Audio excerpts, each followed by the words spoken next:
Hey everybody, Boss here. Let's talk about magika DPS builds in Sotha. So right now we are in Sotha-Sil, so just keep that in mind when we're looking at stats and everything. So just like our stamina builds, we want our max magika to be at least 25k, but preferably higher. So here you can see that I'm sitting at 31k, which is pretty good. This magika recovery, my magika recovery is actually pretty low. The reason that it's a little bit low, it sits at about 1200 because I'm a DK. So keep in mind that different classes are going to sort of be a little bit different, right? Like how you can build them. But my magika recovery is a little bit low because I'm a DK, so I get to use my whenever I use my ultimate, I recover a lot of stuff, and I also run a restoration staff on the back bar, which lets me recover more magika with heavy attacks. But if you're a newer player, even with a magika DK, I would recommend having at least like 1800 magika recovery, or maybe even a little bit more. The reason is with new players, the more magika recovery you have, the more mistakes that you can make and still kind of recover. Like you'll still have magic left over to cast skills and everything. Maximum health, like 20k is recommended as a minimum. I have a little bit more health because I am a like a raid leads, right? So I'm always in first. So I tend to cheat and go a couple extra K maximum health. If you look at my gear, here I have these two infused tri-stat enchantments. So if I wanted to be more of just like a straight pure DPS, get as much DPS as I can, instead I would have just max magika enchantments here. I get about 500 stamina and 500 health times 2, so about 1,000 of each, and in exchange I lose out on 1,000 magika total, so I could be like at 32, 33, and my health would be a little bit lower, my stamina would be a little bit lower. Health recovery we pretty much ignore. Maximum stamina, having like 8,000 or 9,000 is fine, 10,000, but with magika builds you want to have more stamina than stamina builds have magika, because you need stamina to run, roll, dodge, block, etc. So having like 9,000 is fine. I like to go more like 10 or so. And then stamina recovery, same kind of thing. So I'm wearing Shackle Breakers right now. Shackle Breakers is really amazing for Magicka characters. I can't imagine a Magicka DPS build that doesn't run Shackle Breakers. That's just how strong it is. Magicka recovery, stamina recovery, and then max for both. It's just a lot of value for what you get, because you really need that stamina. So we ignore weapon damage. Spell critical, so sitting at like 25% is fine. Anywhere from 20 to 30%. We're not really overly concerned with crit. There's not really any good crit builds that you can do right now. But spell damage, so I'm sitting resting at 25k spell damage. This character is running, like I said, Shackle Breakers, Valken Scoria, and I believe I'm running 5 heavy and 2 light. And I'm running a couple pieces divines so I can get my spell damage up a little higher, because I thought it was a little bit low. But when my restoration staff procs my magika enchantment, this should really be infused. But I get about 400 weapon damage.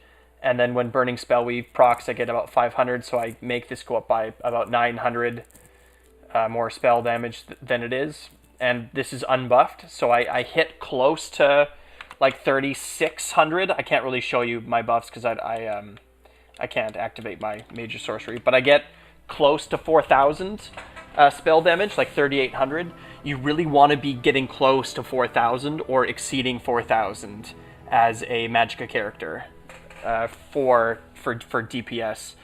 If I was wearing all light, and if I was wearing all divines, like I would be breaking the 4,000 no problem.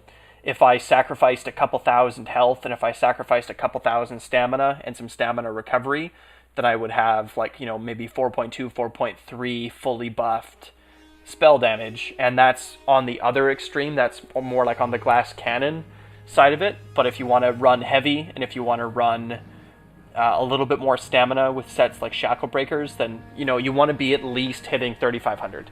If you're not hitting 3,500, you're not a DPS. You're not doing enough damage. So fully buffed in Sotha-Sil, 3,500. My physical and spell resistance is where my DK really thrives. I run Combat Prayer in my bar, just so I can give those buffs to everybody. So I hit just under 3,000 spell resistance and a little bit lower on physical resistance. And that's all. Nothing else is going to buff me up. So for a magika character, if you're hitting like 20k fully buffed, that's fine. 25k is where you're getting to be a lot more tanky, and then 30k, 33k is the maximum. So, and that's of course with all your buffs going. So if I just have Major Resolve, Major Ward, I'm still hitting 28 and 20, which is pretty good. And then my critical resistance is absolute shit. You want yours to be about 1,000. The reason that mine is shit is because I have my 2 pieces of Burning Spellweave that I have on my body that are light are in Divines for various reasons. I've run this magika DK a lot, and anyone that knows me and duels me knows that like this character is really hard to kill. DKs are in particular really hard to kill, but if you're like a Sork or a Nightblade, you're gonna absolutely want to run that Impen so that you can get that critical resistance, so that you don't get bursted down. So having at least 1,000 critical resistance is pretty much necessary. Pretty much necessary. Without it, you're really just not going to be able to survive very well. So again, it doesn't really matter what sets you run. It doesn't really matter what skills you have. The important thing is that these numbers look roughly the same. Again, you can go with straight magika, and you can go with straight impen everywhere, or you could go light and go all divines.